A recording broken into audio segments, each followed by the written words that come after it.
everyone.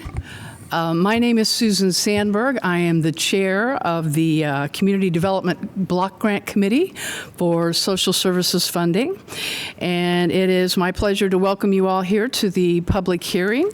We are appreciative today for our hand staff. Our Assistant Director, Eric Sater, is here with us today, as is our new program coordinator, Sarah Bowes. And at this point in time, I'm not sure our microphones are on. They don't sound like they're on. I don't know if there's something you need to do over there. Hopefully you in chambers can hear me, but I'm not sure I'm being picked up by the cats. Now I am, and now I will use my indoor voice and I will back off. I'm proud to introduce the committee to you this evening. We have quite a few new members who have joined us for this year's 2020 grant round. I will start on my left with Mr. Walters and allow everyone to introduce themselves. I'm David Walter. I represent the Redevelopment Commission. I'm Hal Turner. I'm a retiree. Chris Hazel, Finance Director at United Way. Kyra Richardson, representing the Commission on the Status of Children and Youth. John Barrett, President and CEO of the Bloomington Health Foundation, and a mayor appointment. And I'm Becky Bustani. I work at IU, and I'm a mayoral appointment too. All right. Most of you know how this works. Everyone will have 5 minutes in which to answer the questions that hopefully you've all received that were generated at our last pre-hearing meeting. And of course, we have your written applications that we've already taken a look at. And so without further ado, we will take the presentations in order, and we will hear from the Hoosier Hills Food Bank.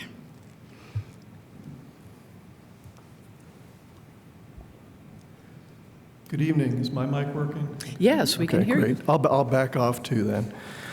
Good evening. My name is Julio Alonso. I'm Executive Director of Hoosier Hills Food Bank, and I thank you for the opportunity to present this evening and for your past support of our agency. I'm going to switch gears a little bit and try to go ahead and answer the questions you had for us first to make sure that I get those in. Our first question asked about a decline in agencies from 102 to 93, and that is really my mistake for using the 102 number in that section, and it's a function of inventory control. In certain cases, we have to track agencies in duplicate fashion so that we can keep separate the federal commodities and donated food bank food that go to them, and that number really should have been 95. Our number of agencies has hovered pretty steadily in the 92 to 98 range over the past several years. Typically, we lose 1 to 3 a year and gain 1 to 3 a year, and it's been pretty steady. Our second question was about the salaries line and whether we had added any positions. We have not added any positions, but we did not do across-the-board raises year before last, and we are doing so this year, as well as trying to bring up some of the lower hourly salaries that we have. And our third request was to provide a list of member agencies, which I guess if I can just hand that to you. List is provided there, and the city, Monroe County, and non-Monroe County agencies are delineated on that as well. And our last question was, how do you measure success beyond pounds of food being distributed? And first, I think it's important to say that we consider that a pretty important measure in and of itself. We know that we don't meet 100% of the demand, so we're constantly striving to distribute more food, and we strongly believe that feeding people in and of itself is a goal worthy of support. However, as noted in our application, we also look at the type of food distributed and, to the degree possible, its nutritional value. For the past 5 years, we placed a heavy emphasis on fresh produce distribution with a goal that it is no less than 25% of the total food that we distribute. And we track that regularly along with what Feeding America calls Foods to Encourage, which essentially focuses on the My Plate staple groups of foods. We also value the opinions of our partner agencies and what they think of the services we provide, and we monitor those through surveys and visits to help measure whether we're successfully meeting their needs. And we also measure success in our ability to meet the standards required of us. We believe that successfully passing all the audits and inspections that we undergo provides a level of accountability and demonstrates effectiveness. With that, I'll move on. CDBG funding is critical to us because it is one of the few remaining sources of funding for operational costs, including salaries. And since our efforts are built almost entirely around logistics and the infrastructure involved in collecting and distributing food, having the trained staff available to do that is critical. To summarize, our primary mission is to collect food that would otherwise be wasted and distribute it to agencies that are serving people in need. We serve a 6-county region, but over half our food is distributed here in Monroe County, and well over a third is distributed in the city of Bloomington. Each day, our drivers collect food from dozens of retail and wholesale donors as part of a route that then takes them to Community Kitchen, the Shalom Center, or Mother Hubbard's Cupboard, where they distribute food before returning to the food bank, and we make what's remaining available to other agencies. We also obtain food from a variety of other sources, including our membership in Feeding America, USDA commodity programs, community food drives, garden and gleaning programs, and direct purchases. We do all of this under the same regulations as any for-profit food distributor, following all required food safety standards. Last year, the food we distributed in the city of Bloomington was valued at over $3 million and supported the programs of more than 40 agencies. We don't envy you the task that you have tonight of making these decisions, but we hope that you will again determine that the investment of CDBG funds in Hoosier Hills Food Bank pays valuable dividends back to city residents. And with that, hopefully I answered your questions, but I would be happy to answer any further ones you have. Thank you very much, Mr. Alonso, and I will ask the committee if there is anything in additional you would like to ask. Generally, we don't, and we appreciate you getting all your questions and your presentation in under time. Thank you. Thank you. Let us move on now to the Community Kitchen and the free meal service. Hi, I'm Vicki Pearce with Community Kitchen. I also want to thank you for past support and for the opportunity to be here this evening. We are the largest provider of free meals in the community. Last year we served 314,911 meals and snacks with about 313 service days a year. That now averages us out to about 1,000 meals a day in the community. And so one of the things that we've been doing for several years is focusing on the community's most vulnerable citizens. And so to that end, finally having full numbers for last year, we know that 72% of the people we served last year were children, another 10% were seniors, and 12% had experienced homelessness sometime in the previous 6 months to being interviewed with us. So we do know at that point that 94% of those folks that we served last year were really the most vulnerable residents of our community, and so we're happy for all of the community support to be able to do that. I'm going to jump right into the questions. My first question was about the level of CDBG funds that I had listed for that 1 year at $38,299. No, that wasn't all from social service funding. That would be great, but you all don't have that much to give. So there was actually $13,301 that was left, the last remaining part of a physical improvement grant. That was the end of our generator installation. And so that 13,301 was that. So when you pull that out, it's just barely under 25,000, which was our social service grant. So the second question was on the program budget, also asking about the increase in the salary line. It was a salary increase. We did not add any new positions. What we do, though, is every few years, I mean, I've been here 15, so I'm not really sure what few really means. Every 2 to 4 years, we try to really look at our staff salaries in relation to not just looking at the food bank and other agencies around us and what similar staff salaries are, but also looking at our own program expansion and changes and making sure that our salaries are keeping up with what those job responsibilities are now. We want to make sure always that we're putting ourselves in the position that if a staff member leaves, that we're able to attract the caliber of staff person we'll need to carry out those programs. So there were 4 staff positions for this year that we did a larger than normal salary increase. We typically, and for the rest of the staff this year, have done this. We typically do a 3% cost of living raise every year. We do that to stay just in front of the city's living wage ordinance so that we're never playing catch up or caught behind where we ought to be. So that's the answer to that one.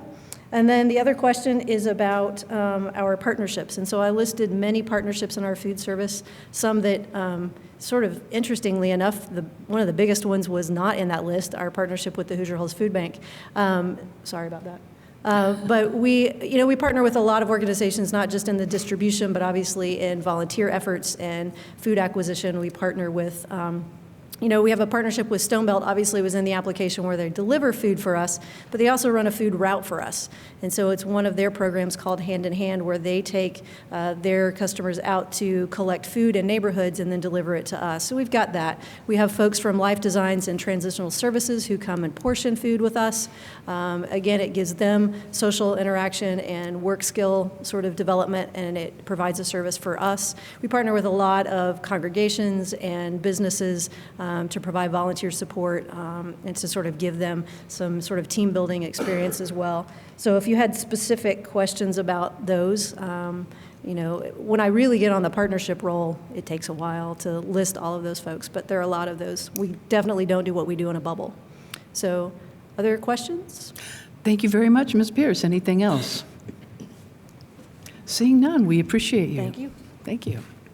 And next, we will hear from Middle Way House with Ms. Deborah Morrow. Hi, I'm Deborah Morrow, the director of Middle Way House, and I appreciate the opportunity to present about our agency and state my appreciation to the city for their many years of support for our local nonprofit organizations, including Middle Way House. Since 1971, Middle Way House has been providing services to people in crisis. Today, we provide supportive and empowering services for survivors of domestic abuse, sexual violence, stalking, and human trafficking. These services include emergency shelter, a 24/7 help and crisis line, and on-scene advocacy for individuals who are identified as being at a safe location and are in need of support due to domestic abuse or sexual violence. We also provide 28 units of transitional housing for families who are overcoming challenges associated with domestic violence or need longer amounts of safety, and 6 one-bedroom permanent housing units for survivors. Our services we provide also include legal advocacy support groups for both domestic violence and sexual violence, rape crisis services, personal advocacy for individuals who are not in need of shelter, child care and youth enrichment programs for the families we serve, and educational and prevention programs throughout the community, including programs with the MCCSC school system. Our services are provided to everyone, regardless of their gender identification. I'd like to share some facts with you that show the importance of our city having a domestic violence shelter and services. These facts and their sources can be found at safehousingpartnerships.org. Among mothers and children experiencing homelessness, more than 80% have previously experienced domestic violence. 38% of all domestic violence victims have become homeless at some point in their lives. In a study of residents in domestic violence shelters across the country, 84% reported they needed help finding affordable housing. The National Network to End Domestic Violence does an annual census, and the most current results are for 2018. In Indiana, there were 230 unmet requests for services on this census day, of which 87% were for housing by survivors of domestic violence. Victims made 230 requests for services, including emergency shelter, that could not be met. This is tragic. During 2018, domestic violence programs in Indiana were forced to eliminate 20 staff positions. These statistics all include Bloomington and our local residents. We're lucky that we did not have to reduce staff, but I do want to share with you some specific shelter information from Middle Way House. I have been consistently proud of how our community supports survivors of domestic violence, and Middle Way House is an agency. The staff at Middle Way House believes survivors and provides a safe haven for those in crisis to process their situation and identify their goals for moving forward. We support them in their self-identified goals because we know that each individual is an expert in their own life. Our role will never be to tell them what they have to do as an abuser would, but empower them to make their own decisions. This is not easy work because individuals and parents with children fleeing to our shelter are often facing many other challenges, including poverty, addiction, mental health crises, layers of trauma, and homelessness. We have sheltered individuals who, while experiencing homelessness, have also experienced domestic violence. The direct service staff at Middle Way House work diligently to connect shelter residents with any resources and agencies that can help them overcome these barriers while providing all the day-to-day necessities individuals need and addressing the challenges that occur in communal living. The need for our shelter has increased dramatically over the past year. My hope is that this is because we're raising more awareness of our services and more people are reaching out for help, but unfortunately, I don't think that's necessarily the truth. Regardless of why, we are reaching more people, but I think there's also an increase of domestic violence locally. Regardless of why there is this increased need, we have to be able to meet that need. Our number of client nights increased from slightly over 7,000 nights in 2018 to 10,822 nights in 2019. We've had to put air mattresses on the floor in the shelter community space and temporarily turn an office into a shelter bedroom to meet these needs.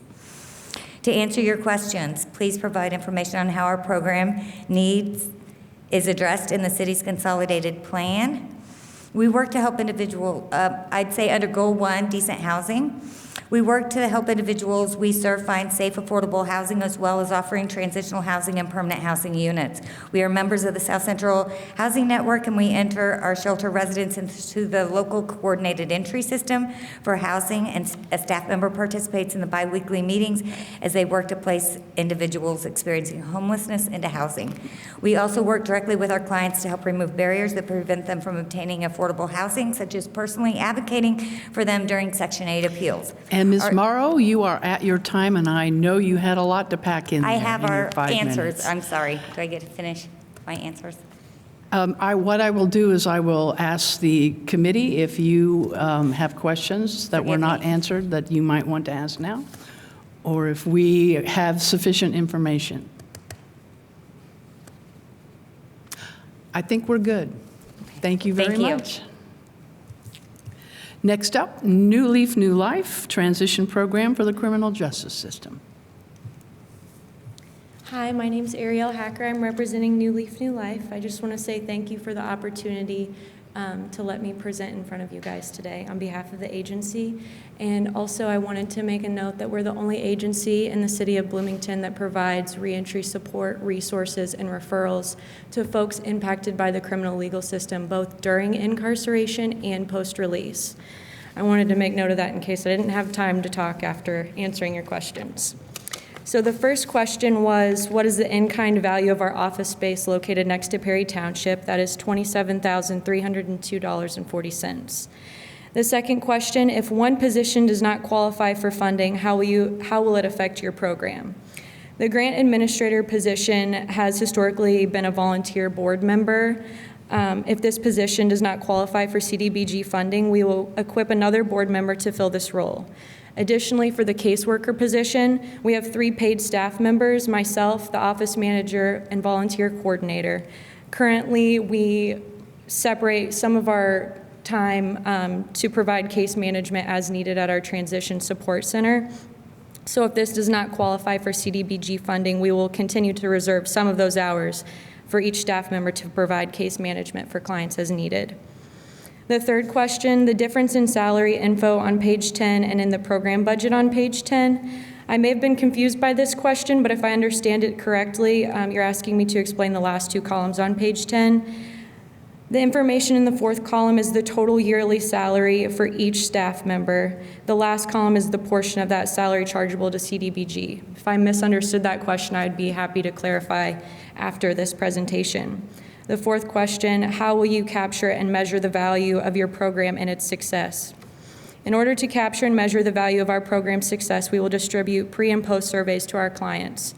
Before they are released from Monroe County Correctional Center, we will distribute pre-assessments during our reentry programs in order to gather demographic information and their interest in our various programs post-release, which is treatment, housing, employment navigation, reentry mentorship program, expungement desk. We partner with Indiana Legal Services to provide those services. Then post-release, we will distribute post-surveys to gather information about whether or not New Leaf, New Life, the agency as a whole, or specific programs have made a positive impact based on the needs that they identified in the pre-survey. The last question, program budget on page 8, you wanted me to specify what was in the membership dues.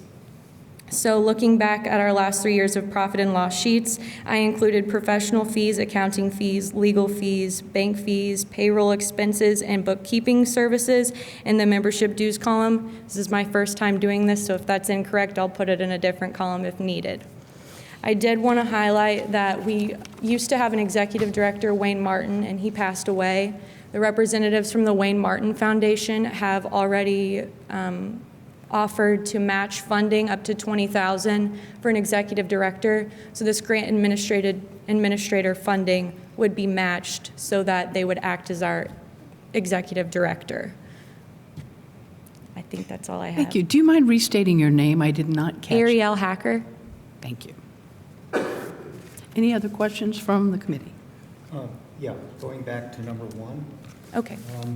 you said $27,302, I think? Yes. That was the value of the Perry The office in-kind, space? yes. Okay, on your balance sheets that you gave us, you showed $3,000 from Perry. How did you reflect the value of this $27,302? So I don't know exactly what the $3,000 that they granted us was for, but the in-kind value, I'm not sure who provided that number to Perry. I imagine it's the board, so I can correct myself later if this is wrong. But we calculated the volunteer hours, staff hours, providing services to clients, and all of the materials in the office to calculate that number. And then the $3,000 was a grant that Perry Township provides us with. Okay, so that's not just the value of the space, it's the value of all the benefit that space provided your organization? Correct. Okay, got it. Thank you. Anyone else? Thank you very much, Ms. Hasker. Mother Hubbard's Cupboard, Food Pantry. Hi, hello. Hi, my name is Sarah Cahaline. I'm the Director of Development at Mother Hubbard's Cupboard. Thank you for your past support and for having us here tonight again. Our mission is to increase access to healthy food for all people in need in ways that cultivate dignity, self-sufficiency, and community. We have 5 programs: our food pantry, advocacy, garden education, nutrition education, and tool share program. They all work together to meet people's immediate needs for food assistance while developing long-term self-sufficiency and getting at the root cause of poverty. We are home to the largest food pantry in the region, and we are the largest partner agency of the Hoosier Hills Food Bank. We are open Monday through Friday, 12 to 6. We operate on the honor system, meaning you don't have to provide any proof of need, and you can come to the pantry as long as you may need. You can shop once a week. Every week, we serve about 3,800 people. 62% of our patrons are Bloomington residents. And in 2019, we distributed 175,000 bags of food, or 1.2 million pounds. 92% of our patrons share that families experiencing less hunger and eat healthier foods because of us. Accessibility changes to SNAP and other federal assistance programs has made the role of our food pantry even more critical. According to our most recent patron survey, 51% of our patrons report having been laid off in the last year. 37% have full-time employment, but in Monroe County, we know that the living wage is $20.44 an hour, so if you have a minimum wage job, you probably aren't making ends meet. In addition, some data from Feeding America, Monroe County has a cost per meal at $3, which is $9 a day, and if you have a minimum wage job, that is 15% of your gross daily wages. So having access to free meals and food pantries is critical for people who are working on a minimum wage salary. Another piece of data that came to my attention this year is that, according to the most recent U.S. Census data, the poverty rate in Bloomington for children under 5 is 37.2%, which was pretty shocking when I saw that information. Right now, we track that 33% of our patrons are children, but since children don't actually fill in any forms, that's our best estimate.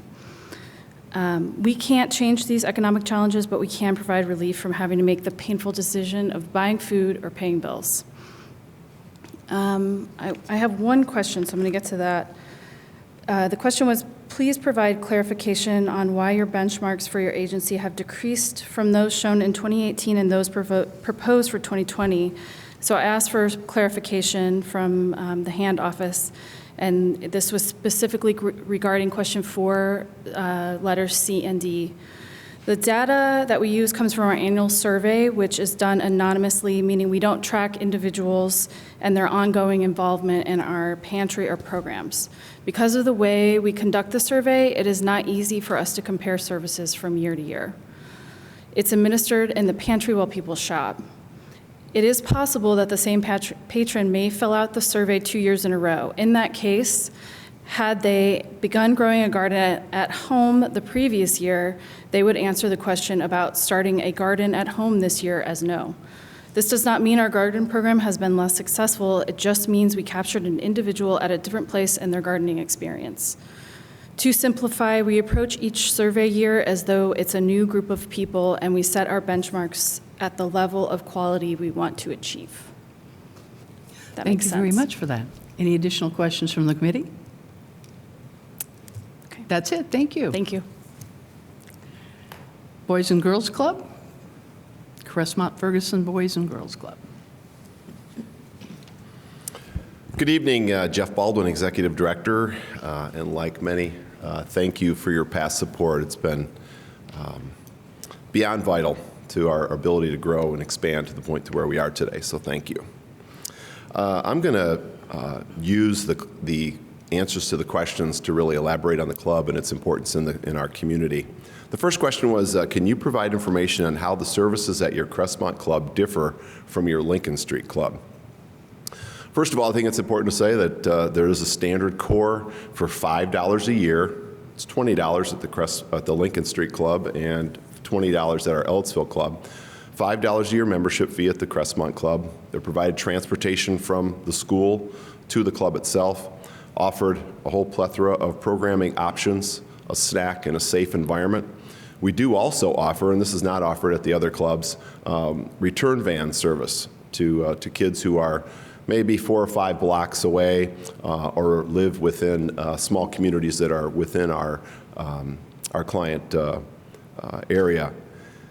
We also offer a Friday meal, a hot meal that is with the ability to take leftovers home. Volunteers provide the funds to purchase the food and actually distribute that food at the club every Friday. A robust chess program is offered through a generous donor. Every day, up to 40 kids are engaged and excited about playing chess. That donor provides funds to hire consistent staff that allows us to create that energy and excitement around that program. We have a cook tutoring program at the Crestmont Club that is unique to that club as well. Up to 30 cook professional staff are released early from work 2 days a week to be matched up with a Crestmont youth and provide that tutoring and obviously mentoring and relationship building. Parenting classes are going to be offered through Catholic Charities. Catholic Charities, a fellow United Way agency, provides free to low-cost counseling to families within that Crestmont community. We're excited to be able to offer that, a unique program, to the Crestmont Club. Our Upward basketball program and cheerleading program is available to 50 of our Crestmont Club youth at no cost. That program only happens in the Crestmont Club. We do have higher professional and part-time staff to youth ratios at the Crestmont Club. We recognize the importance of having more hands on deck, qualified, trained hands on deck to work with those kids. And lastly, Catholic Charities, a Catholic Charity social worker is present Monday through Thursday for 1.5 hours during program time. This same social worker attends a staff meeting every Friday. This social worker is part of our annual budget. It was part of, we were able to start that program through an important grant through the Community Foundation and have absorbed that into our budget. It's incredibly important for our organization. In particular, that that social worker not only works with our staff to help them to more effectively work with the challenges that our kids in the Crestmont neighborhood provide us, but they also help to identify kids who are faced with ACEs in particular, the adverse childhood experiences, and then connecting them to Catholic Charities, them, and not only them, but their parents, so that they can work through a process to help to alleviate the toxic stress that they're going to experience from those adverse experiences.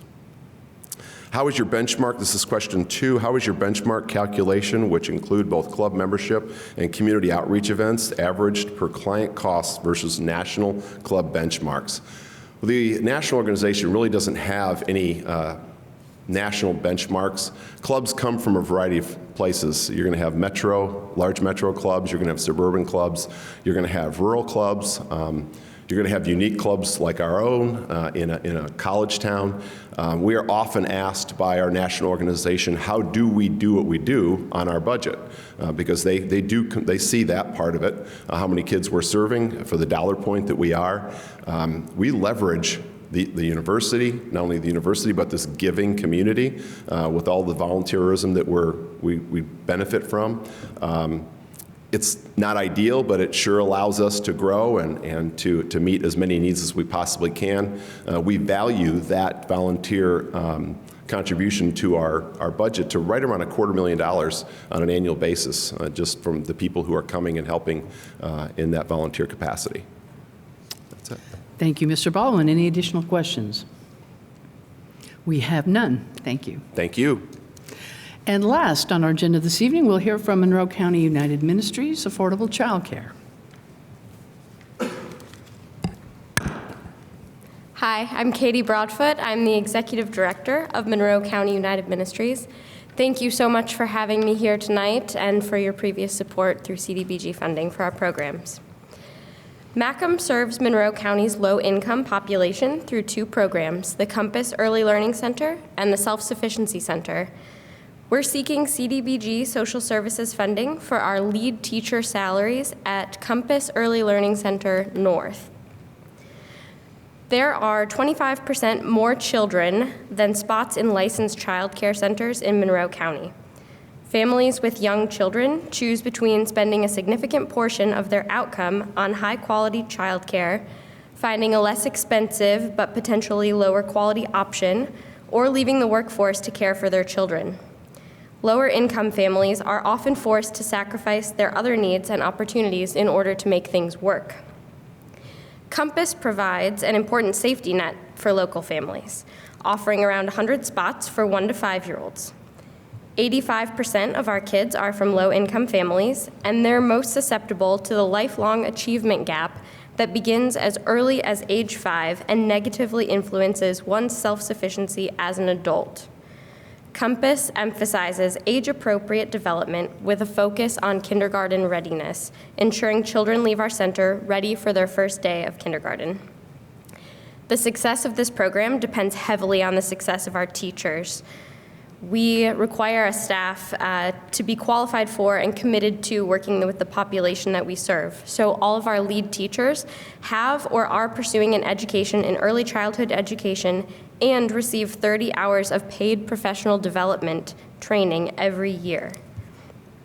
CDBG funding this year will support a raise of the starting hourly rate for our lead teachers to $14.50 and 1 hour of paid planning time every day.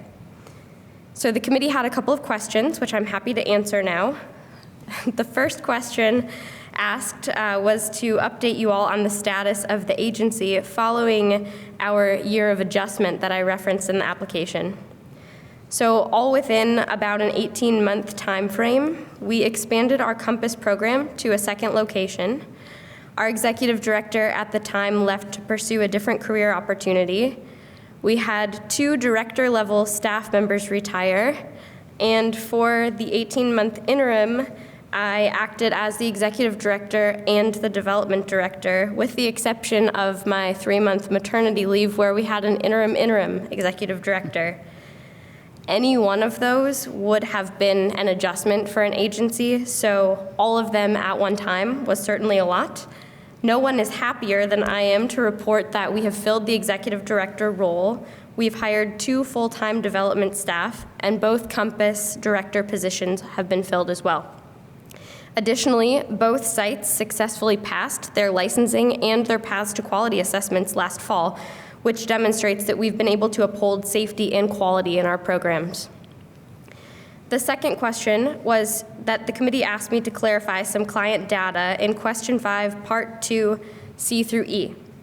Following suit of parts A and B, I misread parts C and E of the application, and those numbers should instead be 42%, 28%, and 30% respectively, taking only the city residents into account. The last question was about the decrease in salaries in the program budget between 2019 and 2020. Our 2019 CDBG grant included both of our Compass programs, downtown and north. So I again followed suit and included that in the category to be consistent with last year's application. However, I realize now I should have included Compass North exclusively in that 2019 column, which would have made that number $541,011. That number still shows a decrease, which reflects a decrease in part-time hours and a consolidation of 2 administrative positions within the Compass program into 1. I hope that helps clarify it. Thank you for asking and for holding me accountable for accurate information. I appreciate it. Any other questions? Thank you, Ms. Broadfoot. Anything else from the committee? All right, seeing none, that concludes our presentations. I do not want to end this meeting tonight without offering our heartfelt thanks to every single one of these organizations that comes before us. You do incredibly important work in this community for which we are more than happy to support to the extent that this grant allows. Now, sadly, we have about $75,000 in request over the amount that the CDBG, which of course is always in flux. We never know if we're going to get about what we think we're going to get, if we're going to get a little under, or if we're going to get a little over. And so, as it's already been referenced, these are very difficult decisions for this body to have to make. It would be, in an ideal world with adequate funding, we'd love to be able to honor all your requests. We know that this is a very desirable pot of money because it does go for salaries, and very few grant sources do that. So every year we appreciate the competitiveness of this, and we appreciate you for all your efforts to do your best when you're writing your grants to meet the criteria. There is criteria that this body will be using to rank, and so that will be the next phase. We have until Thursday, I believe, at 4 o'clock for all of us on the committee to submit our rankings, and then how the decisions are made happens in a blind manner. It's left up to the numbers when we see who are going to come out into the top tier and be able to get this year's grant funding.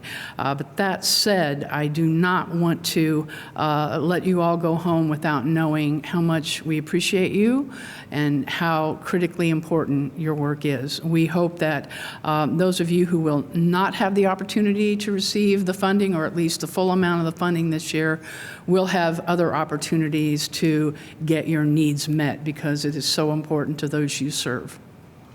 So with that, our next opportunity is to do our rankings, and then we will be meeting again on the 21st in order to review that and come to the determinations. So if there are no further orders of business from staff, we will adjourn this meeting. Again, safe travels home this evening.